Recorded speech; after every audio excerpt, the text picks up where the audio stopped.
Phone की घंटी बज रही थी। घड़ी में देखा तो रात के 12:30 बजे थे। इतनी रात में किसका फ़ोन हो सकता है? किसी बुरी आशंका से मन कांप उठा। रिसीवर उठाया तो दूसरी ओर से अशोक की भर्राई हुई आवाज़ थी। दीदी शोभा शांत हो गई। वह हम सबको छोड़कर दिव्य लोक को चली गई। कुछ पलकों में ठगी सी बैठी रही। फ़ोन की आवाज़ से मेरे पति सुनील भी जाग गए थे। मैंने उन्हें स्थिति से अवगत कराया। हमने आपस में सलाह की और फिर मैंने अशोक को फ़ोन मिलाया।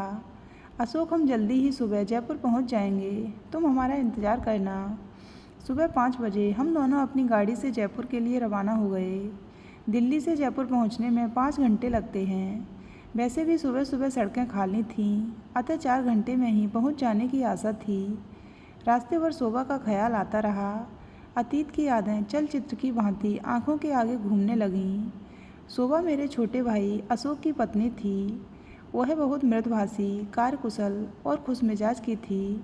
याद हो आया वह दिन जब विवाह के बाद वर वधू का स्वागत करने के लिए माँ ने पूजा का थाल मेरे हाथ में पकड़ा दिया। वैसे बड़ी भाभी का हक बनता था वर वधू को गृह प्रवेश करवाने का, किंतु बड़ी भाभी की तबीयत ठीक नहीं थी। वह पेट से थीं और डॉक्टर ने उन्हें बेड रेस्ट के लिए कहा हुआ था। अतः आरती का थाल सजाकर मैंने ही वर वधू को गृह प्रवेश कराया था। बनारसी साड़ी में लिपटी हुई सिमटी सी संकुचित सी खड़ी थी। अशोक ने उसे मेरा परिचय देते हुए कहा, ये मेरी बड़ी दीदी हैं, मुझसे 10 साल बड़ी हैं, मेरे लिए माँ समान हैं। दोनों ने मेरे पैर छुए। मैंने भी दोनों को प्यार से गले लगा लिया। विवाह के बाद की प्रथाएं संपन्न करवा कर मैं वापस दिल्ली लौट आई। 2 महीने बाद भाभी की जुड़वा बच्चियां हुईं, जिनका नाम सिया और जिया रखा गया। प्रसव के बाद भाभी बहुत कमज़ोर हो गई थीं, अतः घर का सारा कारोबार शोभा ने संभाल लिया। उसे बच्चों से बहुत प्यार था। वह बच्चों का ख्याल बहुत उत्साहित होकर रखती थी। माँ सारी रिपोर्ट विस्तार से मुझे फ़ोन पर बतलाया करती थीं। बच्चों के प्रति शोभा का अपनत्व देखकर भाभी को बहुत अच्छा लगता था। जब सिया और जिया का नर्सरी स्कूल में दाखिला हुआ तो शोभा उन्हें तैयार करने से लेकर उनके जूते पॉलिश करती, उन्हें नाश्ता करवा के टिफ़िन पैक करके उनके स्कूल बैग में रख देती और टिफ़िन पूरा ख़त्म करना है यह भी हिदायत दे देती थी। कभी कभी वह उनको होमवर्क करने में भी मदद करती थी। घर में सब कुछ सुचारू रूप से चल रहा था। शोभा का विवाह हुए 4 वर्ष हो गए थे।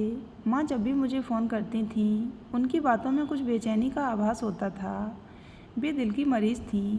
मैंने जोर देकर उनकी बेचैनी का कारण जानना चाहा तो उन्होंने बताया, अब अशोक की शादी को 4 साल हो गए हैं। अगर उसको एक बेटा हो जाता तो मैं पोते का मुंह देखकर दुनिया से जाती, न जाने मुझे कब बुलावा आ जाए। मैं उन्हें सांत्वना देती रहती थी कि धैर्य रखो, सब ठीक हो जाएगा। मैंने माँ की इच्छा शोभा तक पहुँचा दी तो वह हंसकर बोली, दीदी आजकल पोता और पोती में कोई फ़र्क नहीं होता। सिया और जिया भी तो अपनी हैं, वही मेरे बच्चे हैं। बच्चों के प्रति उसकी आत्मीयता मुझे बहुत अच्छी लगी। जिस बात का डर था वही हुआ। अचानक माँ को दिल का दौरा पड़ा और पोते की चाहत लिए वे इस दुनिया से चल बसीं। शोभा के विवाह को 6 वर्ष हो चुके थे।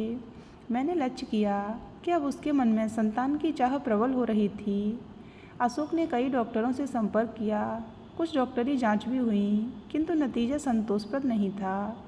मेरे आग्रह पर दोनों दिल्ली भी आए। मेरी जानकार डॉक्टर ने रिपोर्ट देखकर यही निष्कर्ष निकाला कि शोभा माँ नहीं बन सकती। अशोक ने सब तरह के उपचार किए, चाहे आयुर्वेदिक हो या होम्योपैथी, यहाँ तक कि कुछ रिश्तेदारों के कहने पर झाड़ फूँक का भी सहारा लिया, किंतु निराशा ही हाथ लगी। इसका असर शोभा के स्वास्थ्य पर पड़ने लगा। शोभा प्रायः फ़ोन करके मुझे इधर उधर की बहुत सी खबरें देती रहती थी। उसने एक घटना का जिक्र किया कि कुछ दिन पहले उसके किसी दूर के रिश्तेदार के यहाँ पुत्र जन्म का उत्सव था। वहाँ अशोक और शोभा के साथ साथ बड़े भैया भाभी भी आमंत्रित थे।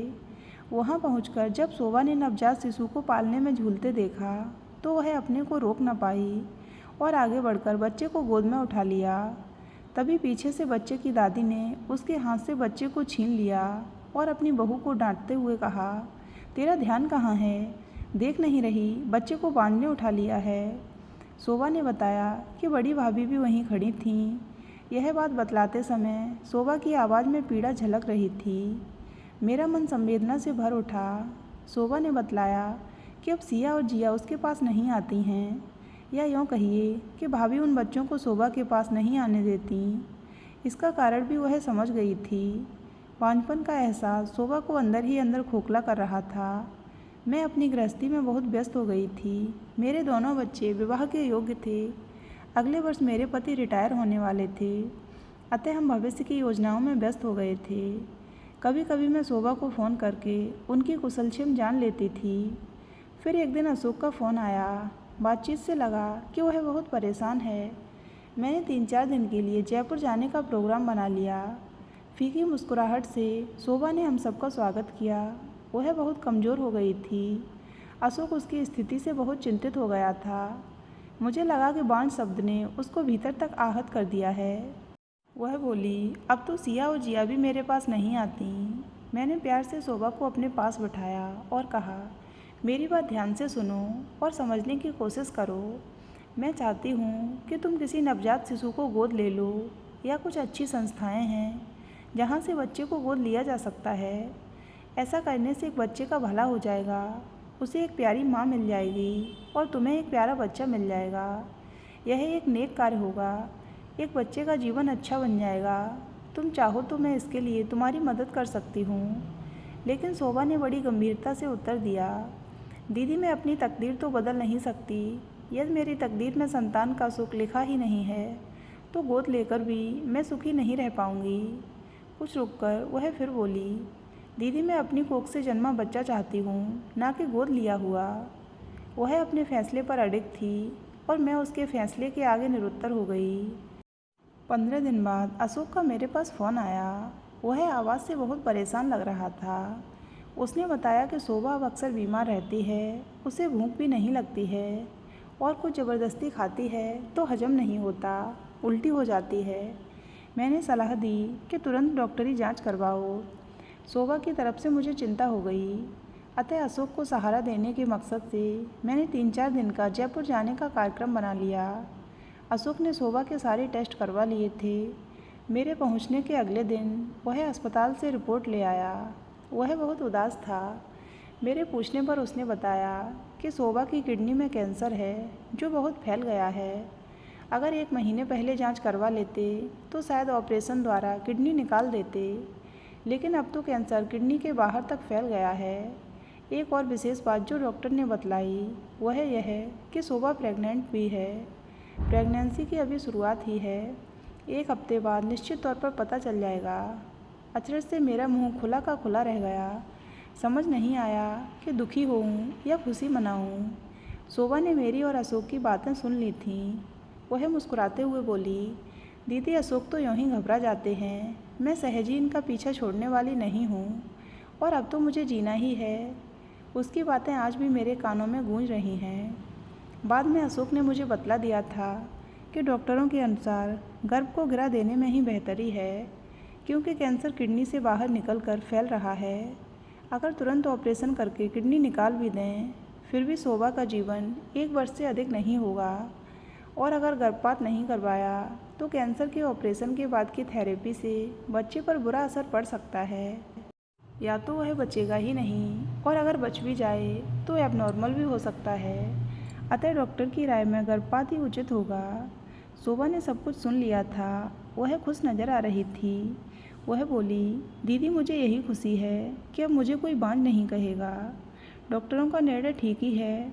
मेरे जीवन का सूर्य अस्त हो रहा है। मैं बच्चे को देख पाऊंगी या नहीं पता नहीं।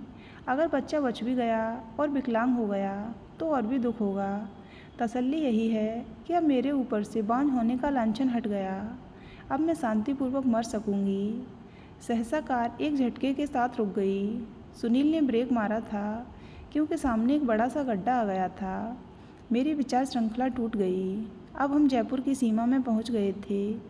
बाजार के बीच से गुजरते हुए याद आया कि यहाँ कई बार शोभा के साथ चाट खाने आती थी। फिर खूब शॉपिंग करके हम दोनों शाम तक घर पहुँचते थे। अब तो केवल यादें ही बाकी हैं। ठीक 9:30 बजे हम घर पर पहुँच गए। गाड़ी की आवाज़ सुनकर अशोक बाहर आ गया। सहारा देकर उसने गाड़ी से उतारा और मेरे गले से लगकर जोर से रो पड़ा। अंदर पहुंचकर देखा शोभा का शव भूमि पर रखा था। बड़ी शांत मुख मुद्रा थी, जैसे कुछ कहना चाहती हो। मैं अपने को ना रोक सकी और फपक फपक कर रो पड़ी। वह समाप्त हो गई। 2 दिन बाद बहुत बोझिल मन से हम दोनों वापस लौट आए। रास्ते पर सोचती रही कि समाज के उल्लंघनों ने शोभा को बहुत चोट पहुंचाई, लेकिन मरने से पहले उसे यह खुशी थी कि वह बांझ नहीं है, पर बच्चे की ख्वाहिश अधूरी ही रह गई। तो दोस्तों, अगर आपको ये कहानी अच्छी लगी हो तो वीडियो को लाइक करें और हमारे चैनल को सब्सक्राइब अवश्य करें।